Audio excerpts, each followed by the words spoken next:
What's up, guys? It's MTG Matt for you, back for you with another Adventures in the Forgotten Realms standard deck. And I've got a juicy one for you, which is just an old classical archetype in Mill.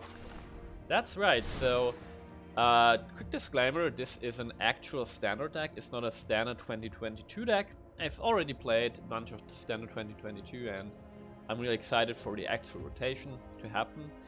But for now, we still are in the old standard. We still are in standard with Throne of Eldraine, right? But let's take a look at this, closer look at this deck. We also have a new expansion in the form of Adventures in the Forgotten Realms. And there is a new cool card called Tasha's Hideous Laughter.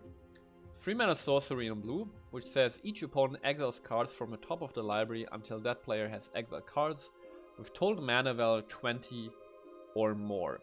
So this is a mill card that puts cards from the opponent's deck not into the graveyard but right into exile, but still supports a mill game plan. And this is a card that in the current standard I think enables a fairly decent mill deck.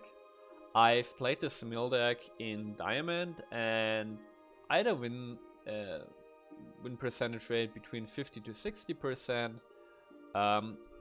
This deck has some very good matchups, like this deck is incredible against rogues, for example. And then there are decks against which it's almost just auto loses, like this deck is really terrible against Winota decks. Just putting that out there, but against all the rest of the decks, this deck has a really good shot, a really fair chance. So had a lot of fun playing this, so I wanted to showcase this. So we have Tasha's Hideous Laughter, which is just another mill card, and it's quite an interesting one because the number of cards you're milling / exiling is not set. It's just total mana value 20. So a quick reminder, lands have 0 mana value, so you also mill lands, but the lands basically don't count to the total mana value because the mana value is 0. And depending, like the amount of cards you exile totally depends on the deck your opponent's playing. For example, if you play against Sultai Adamantium, Sultai Adamantium tends to have a bigger mana value curve, so to say, right? A bigger mana value average of cards in their deck.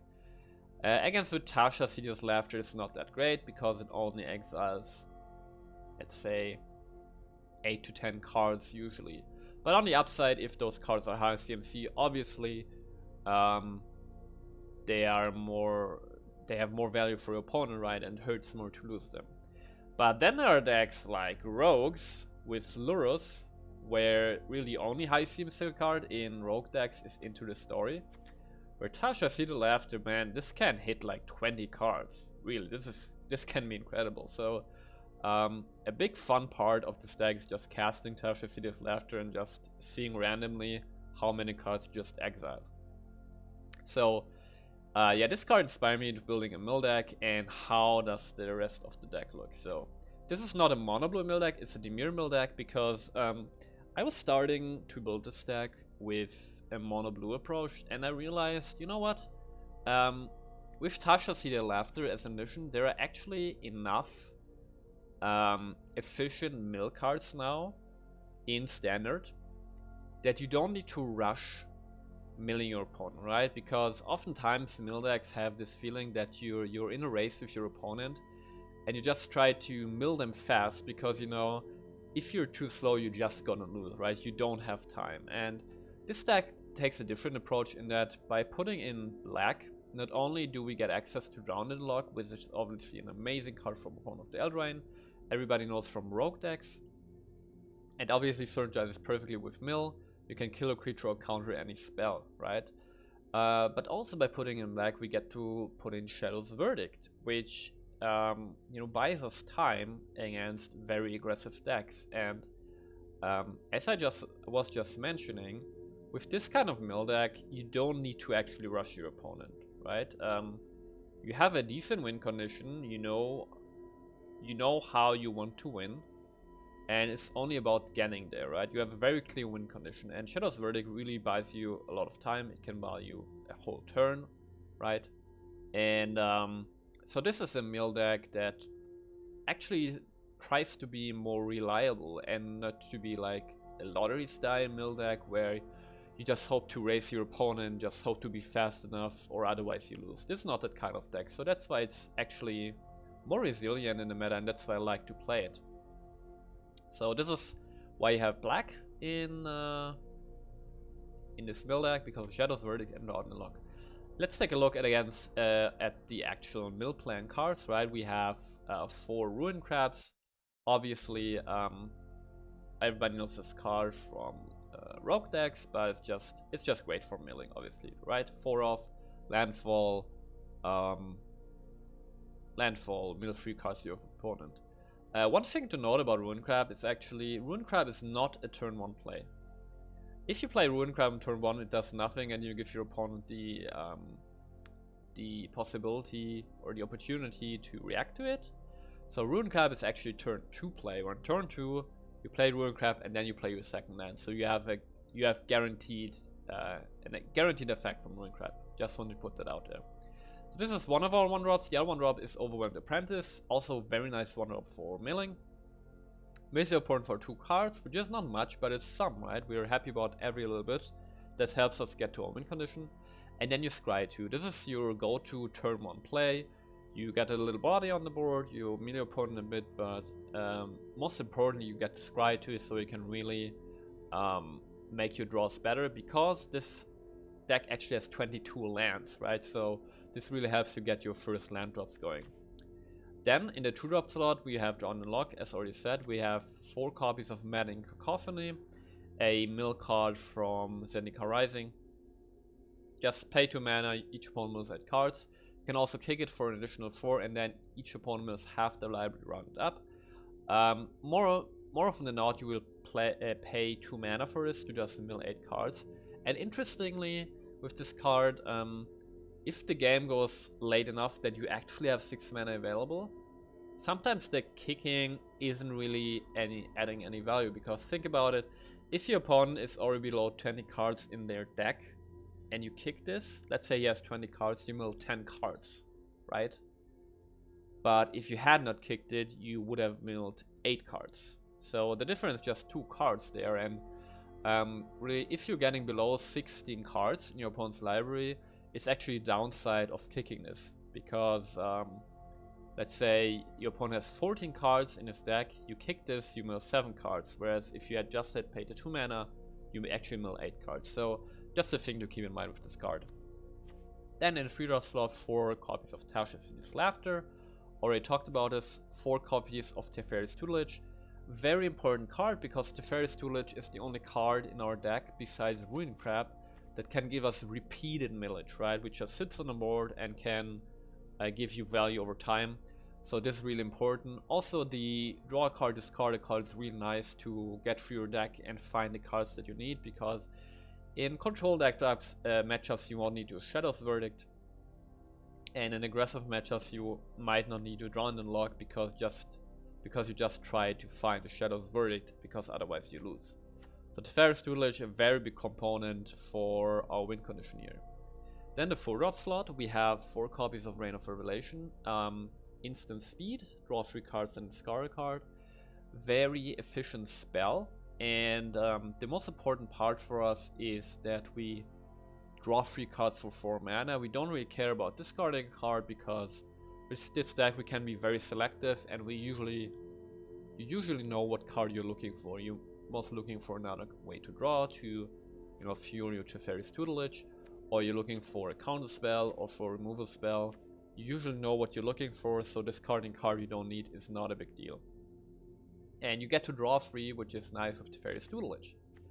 Then we have 2 copies of Teferi Master of Time. Teferi is also extremely nice because it curves perfectly from Teferi's Tutelage, right? Turn 3 Teferi's Tutelage, turn 4 Teferi. And Teferi can you draw your card each turn, also on your opponent's turn, which means you can activate your tutelage each turn an additional time, which is also huge, and it's also just a repeated way of milling our opponent. Also, the -3 is nice because it interacts with the board, right? If your opponent plays stuff like Goldspan Dragon or any other haste creature, this is a nice way of dealing with that. So 2 copies of Teferi, then 4 copies of Shadow's Verdict. against all those aggressive decks. Not much explanation needed. And finally 4 copies of Into the Story, which is obviously perfect card draw spell for this type of deck, because we will always cast this for 4 mana to draw 4 cards, which not only refuels our hand but also miss our opponent with the Fairest Tutelage. In the land base, nothing special. We have 10 islands, 4 swamps, 4 clear pathways, and important 4 failed passages, because failed passages fuel our rune crab even more. So that's the deck. I actually had really fun playing this, because Tasha's Hideous Laughter is just a really fun card, because you never know how many cards you're going to mill, and it's so satisfying to mill like 20 cards against road decks. And you know, from time to time it's also just nice to play a deck that has a very clear win condition while not being aggro. It's very refreshing, because, you know, like if you play a control deck, in my opinion, I love control decks. I'm a big fan of like Azorius control decks, but Azorius control, like classic control decks actually don't have a, how to say, clear win condition, right? The win condition is, I'm gonna control the game until I have more resources than my opponent, more mana and everything. And then with that, I just somehow win the game, right? I just somehow have a Planeswalker that happens to make some tokens, or I have a man land that happens to deal damage to my opponent's face. So I love control decks, but the win condition is not as clear. So it's really refreshing to try this deck.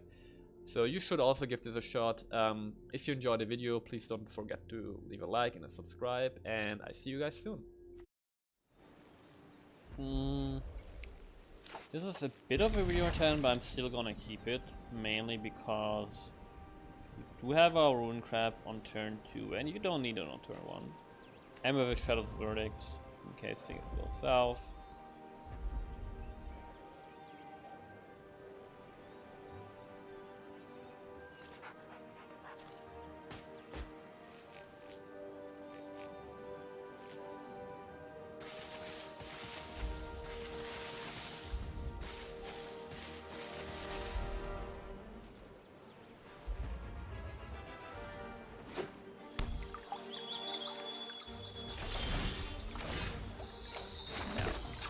But I got a blue mana here.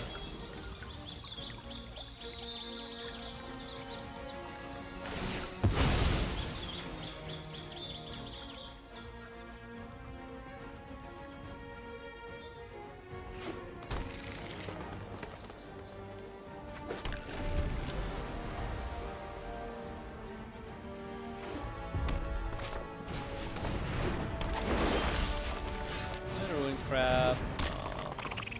Island here. I can actually start milling, so this is just a Gruul beatdown deck, I guess. So Shadow's Verdict is gonna be useful for most of his creatures. Lovestruck Beast, obviously.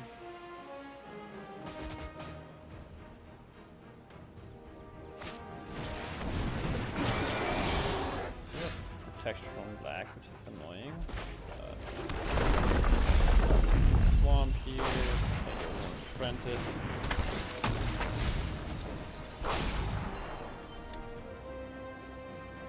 Huh. So what are our turns going to look like? Next turn we might want to play Into the Story, and then turn after definitely Shadow's Verdict. There isn't really space for either of these, but then again we somehow have to start milling him, right? Guess we take the tutelage for the Into the Story, and I'm just gonna ditch the Hideous Laughter for now.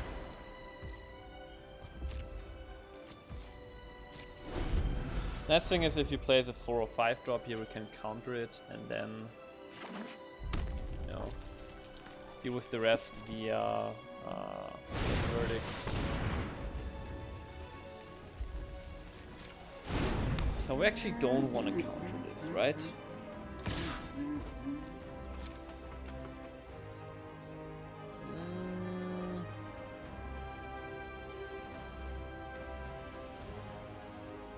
I'm also not gonna block because while I know he's still drawing card, right? But this still deals more damage than the Lovestruck Beast and won't be able to play the Verdict next turn just yet. And we don't know if he's running Ember Cleave, right? That's the thing.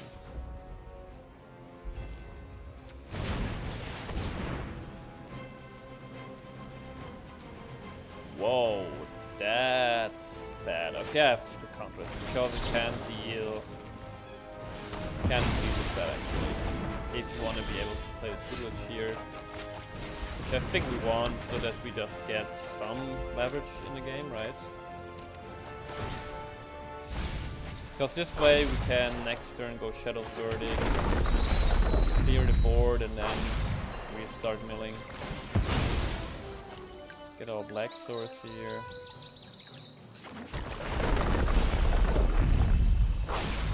Down to 33 cards. So this turn we want to block the Love Strike Beast and obviously the 1/1s. Interesting deck.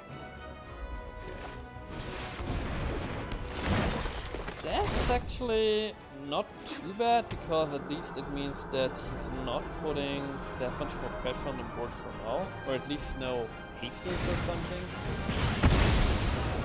Okay. Okay, we can hit everything here with Shadow's Verdict.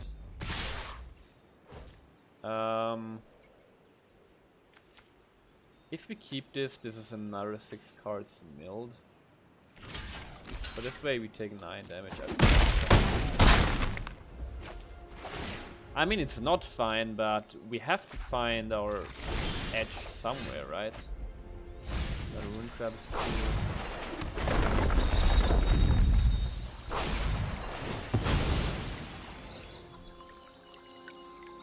Our island.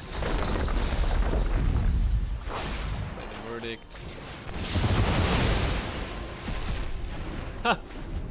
Get his graveyard really small. And then next turn we can play Rune Crab and Story. So this is nice because this isn't a haste or anything. I love the smell of mulch. My pack's always But good. it's a problem.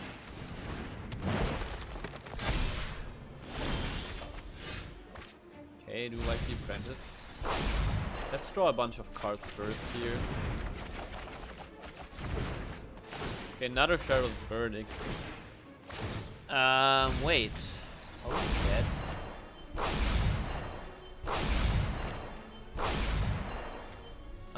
Actually, I think... Man, this is so close. The thing is, you can get trampled, right?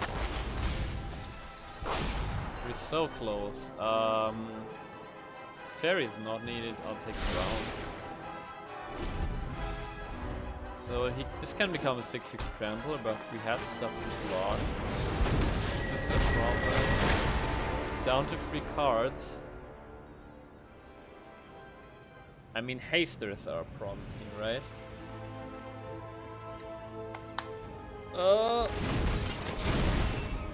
I like to think big. Wait, does he run Ember Cleave? We haven't seen it here, so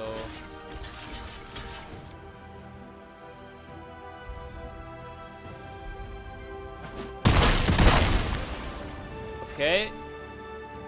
4 is oh, we win. Let's go. Huh. Down to 1 card, and now we draw some cards. Oh wow! So you remember this turn where I put this down?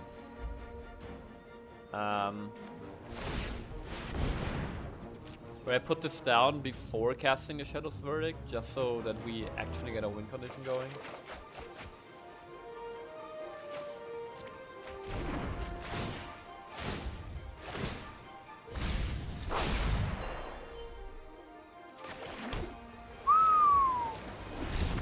Oh, sweet, sweet victory. Let's go.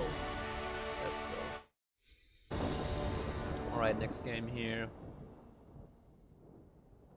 Lurus. Against the Lurus is real nice to keep the Verdict. So that because of that, I'm gonna keep it. Also, we got first, so it's fine if we don't have a 1-drop here. Oh, it's Growth. Okay. Well, let's start milling, I would say. Oh, we milled 2 into the stories and 1 drawn and lock. That's a really good mill. Like, he's into the stories are huge. Drown is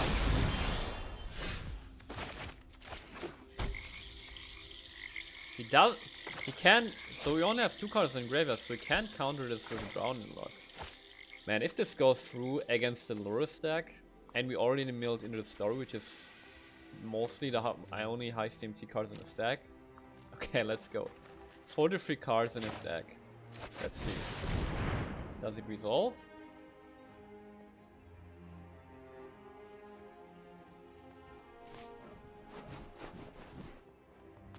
Oh! Ooh! From 43 to 24, we milled 19 cards. Ha! Oh yes.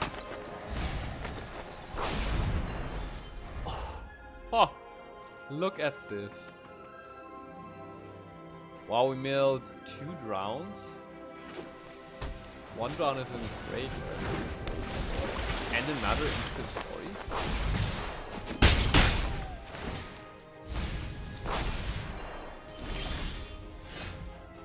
Okay, failed passage is nice. Probably should be drawing cards here.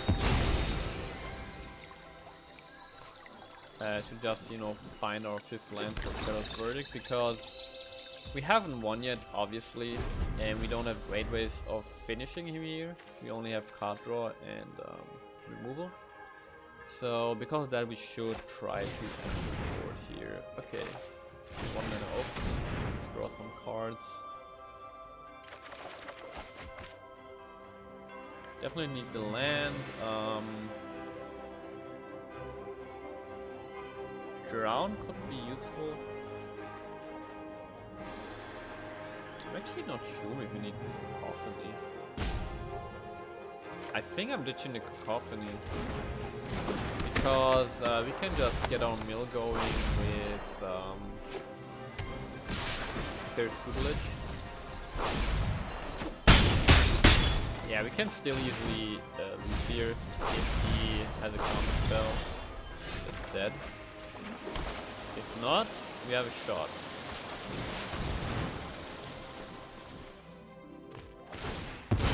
I mean, the good thing is most of his drowns are in his graveyard or exile. Okay. Okay, that was huge. So 1 drawn in lock in his graveyard. Okay, see, now we can actually take it slow. And lead with the Fairy's Tutelage. And we even had the Drawn and Lock open as a counter spell. I really want this island actually for the Overwhelmed Apprentice, so I'm gonna ditch this. Actually, I still think it's correct to do this. Because we have card draw, so. And I think 1 counter spell is enough. 3 Shadow's Verdict are in our graveyard. What Tasha City was after, definitely keep that. We only need to make sure that he does not mill that, right? Yeah. This is just only into the story, right? Because 2 are in the graveyard and another one was in exile. Yeah, that's all is into the stories. That's incredible. Okay. 14 cards, 12 cards. And from 12 to 0? I think so.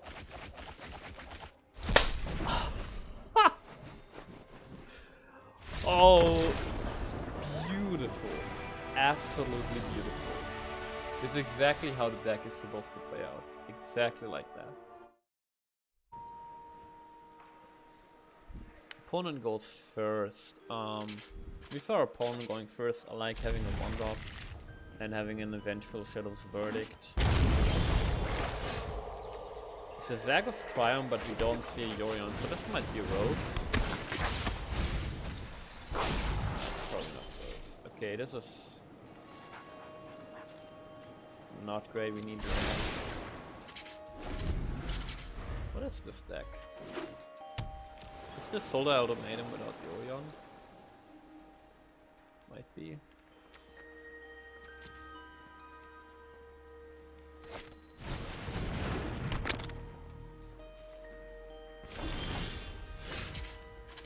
Oh, that's actually nice. We get to use all of our mana here and really scry deeply. Mill a bunch.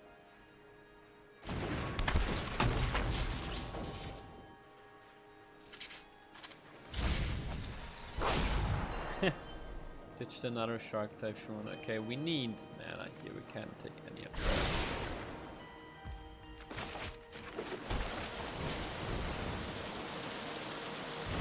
Build 2 Shark Typhoons, that's actually really cool. Hello? Land? No? We already scryed 6 cards away and no land?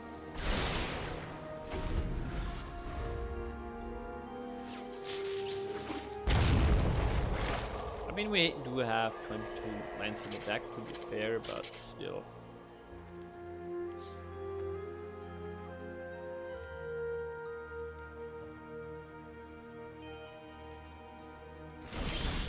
There we go.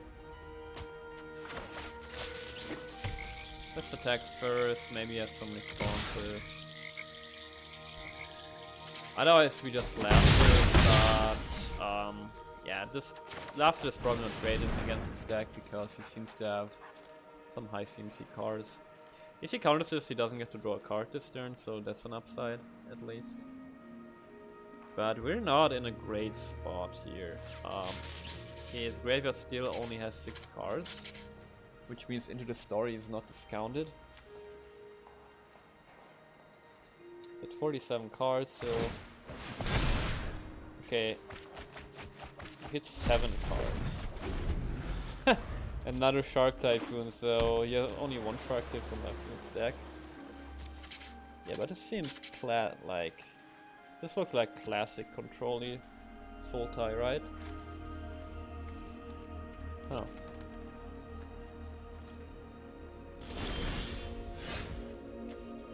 That's good in a way, because if it goes through, we can activate our Into the Story. Otherwise, we just win with these apprentices.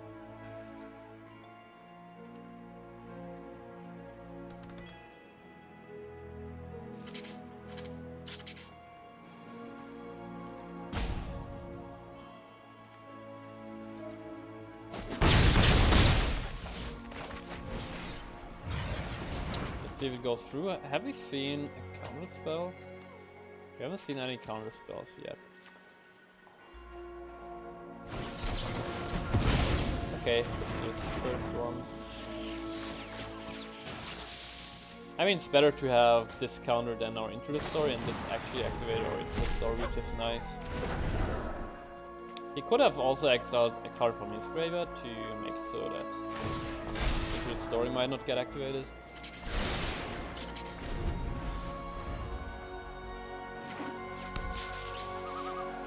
5 mana. Might play another Gargaroth.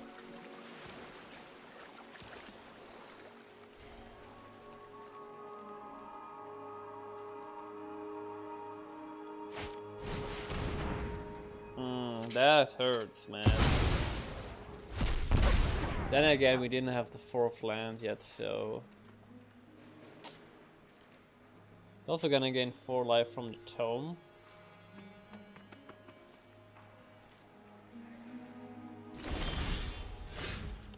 Well, there goes our Into the Story. I'm actually keeping this island for if we draw into a Ruin Crab.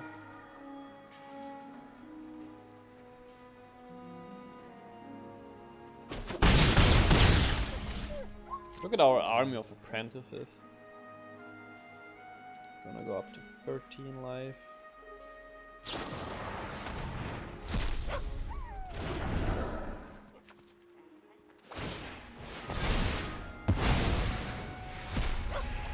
Oh, good old Maze Knight Tome, man. I'm looking forward to the new rank, but Maze Knight Tome is one of those cards that I always really liked.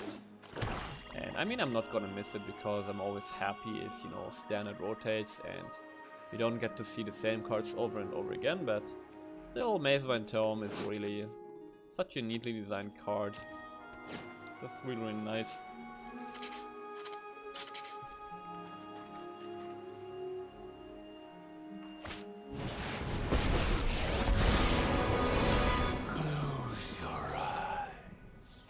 Yeah, this deck seems just to be like a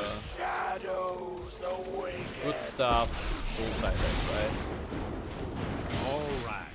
Who's ready for a time to Okay, the improvise? fairy should definitely help here.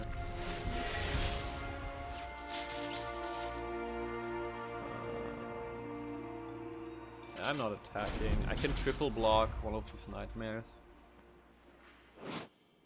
Also, Ashiok is just an amazing planeswalker. That's not gonna be in standard anymore. Really nice.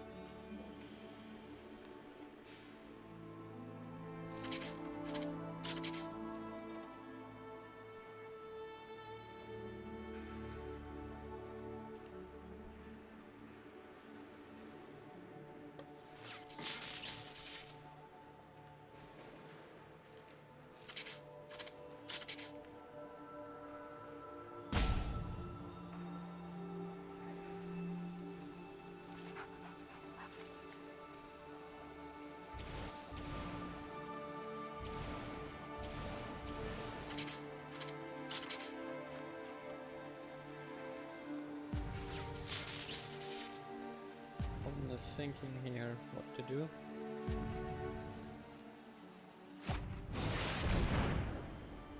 So Onyx, sure.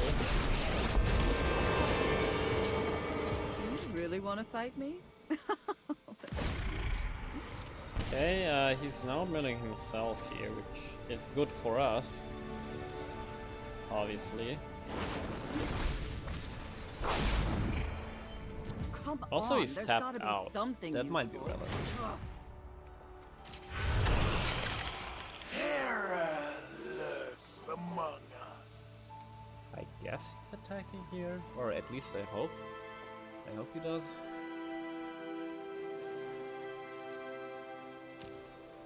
And if he ultimates Ashiok, he can get some really good stuff. Don't worry, I'll think of something. Oh, this is... Yeah, I gotta... Shadows of Rick gotta go.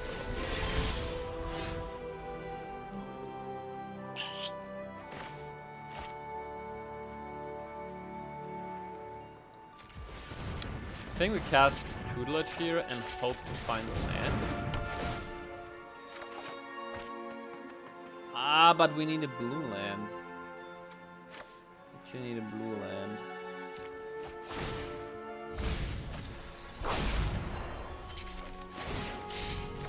I do love a good puzzle.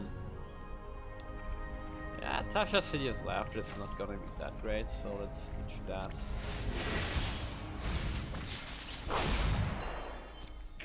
I don't know if we can win this. I mean, if we had found an island there, would have a drawn the log, which would make things a lot safer.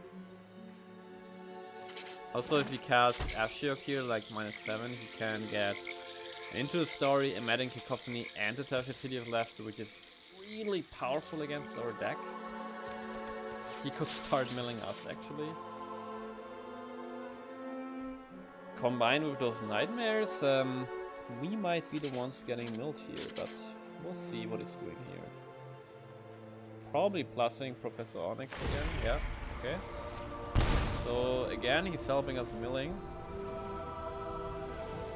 Got a ton of mana too.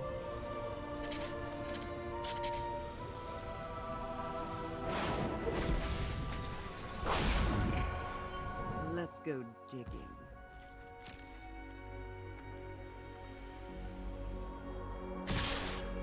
Okay, we can kill one of those nightmares here, which is nice.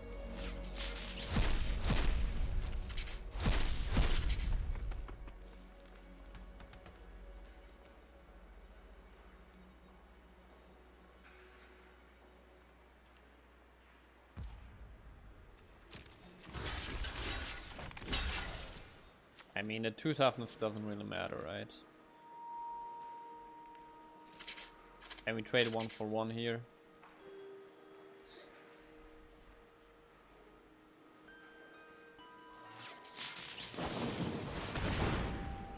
Sure.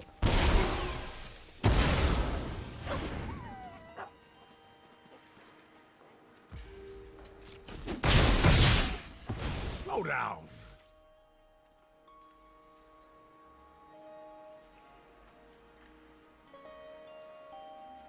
Still at 21 cards, which is plenty. I mean, the smart move for him is to ultimate Ashiok, draw a bunch of cards, and basically almost mill me out, because our deck has, in general, a rather low CMC. Sure, there's stuff like Into the Story, and yeah, Teferi is a 4-drop. It's not good, okay. All your fears are given form. I'm not sure if that's the right move of him, because the only way I can win is really by getting lucky. But I could get lucky, that's the point, right? Switch to Island. I could get lucky. And Tootlet still don't need to work, so... Okay, we definitely don't need a Shadow's Word here. I think this might be the last turn where I could... Okay, wait, let's think. So I'm thinking about, should I first play the tutelage and risk not finding an island? Or should I first plus the fairy? I think we play the tutelage first. We need to try to find a win here, right? And if this goes through, this is huge. Mill double the amount of cards then. Okay, okay. 17 cards. Again, a swamp. We don't need a swamp. We do not want a swamp. He also can ultimate Liliana, I guess. Okay, come on. Give me an island. We still have 7 islands in deck and 1 Clearwater Driveway and 4 failed passes, so we can find it. Island? Time to improvise. Yes! Let's go. That's huge. That's really huge, because now we have a counter spell. Now we can actually interact with our opponent here. Oh, let's go. Okay, now we have an actual chance.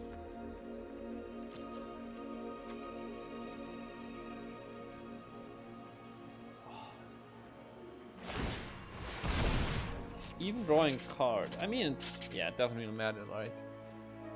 We can mill him for 4 more on his turn with the fairy. And then we draw naturally, which is 4 more, so that's it. So already he's basically decked when we survive the next turn. And we have a counter spell. Yeah, this is okay. We just make sure that we don't get milled, so if he... Oh no, actually, if he ultimates here and draws 4 cards... Okay, no. Can't have that. So we have to draw first. Make sure that we still get the milling.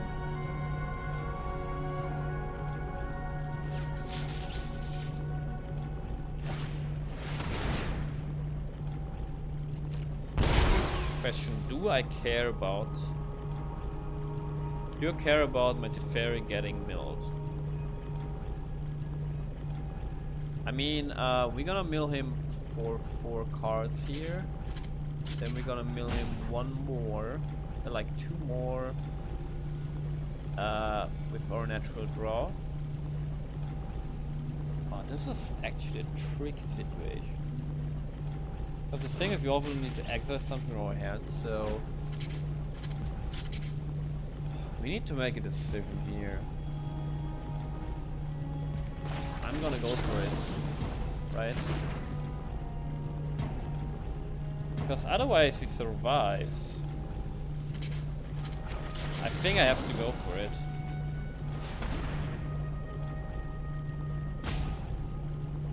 I have to try to keep my Teferi.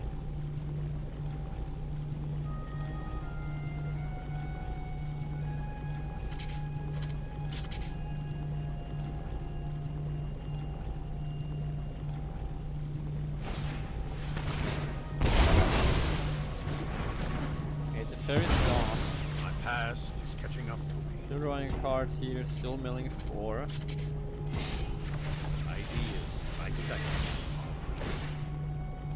It's down to 3 cards. Can't actually activate Liliana here. Which gets exiled. So we need to either need to find a mill spell or a draw spell to still have a shot here. I guess he's minusing Professor Onyx.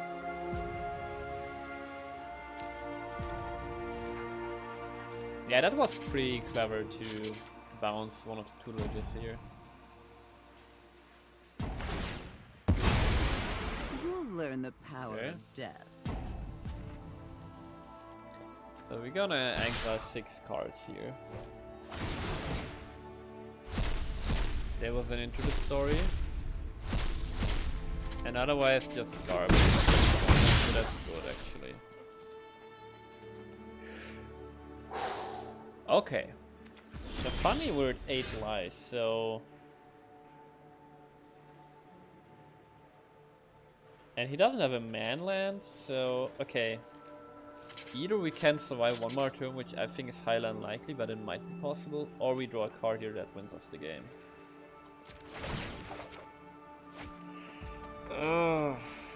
Okay, we're gonna keep this in hand, obviously. Oh, there is a crawling parents. Thank God we milled that. Keep this in hand, because if he bounces this, he has something else to exile. Okay, so we're still at 8 life, and this is only 6 damage, and we milled the crawling barons. So that's good. Scry one, yeah. What's the last card? So this is almost like a 50-50 here. Okay. No crawling barons, no land drop for that turn here. This can't deal damage. Have we won? Did we win? Oh boy.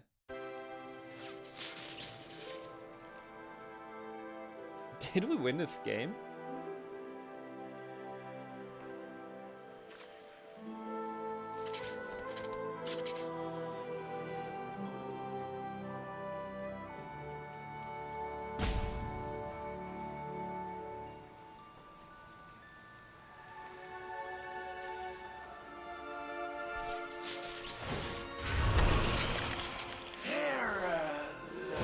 Okay. Take a look, crap. Oh no no no! Oh, we lost. Oh yeah, Professor Onyx, right? Ugh, there has to be an answer Of here. course, he only needs to cast an instant of sorcery and we win. I don't know if he realized that. And he actually wins. He only needed to cast. I think I know what his mistake was there thinking. So with Cling to Dust, right? You exile a card from graveyard and then you exile a card from a graveyard, and if it's a non-creature card, you draw a card. So I think he was thinking that he casts this, draws a card and loses because there are no cards left in his library. When in fact he casts the spell goes on a stack, and then in response to the spell being cast, Liliana triggers, I lose 2 life, and then he wins. And then Cling to Dust doesn't resolve. So I actually should have lost there. But, well, we didn't, so we won, so that's great. Hey there, thanks for watching. If you enjoyed this kind of content and want to see more fresh decks and standard meta decks, please consider subscribing, I would really appreciate it, and I see you guys soon.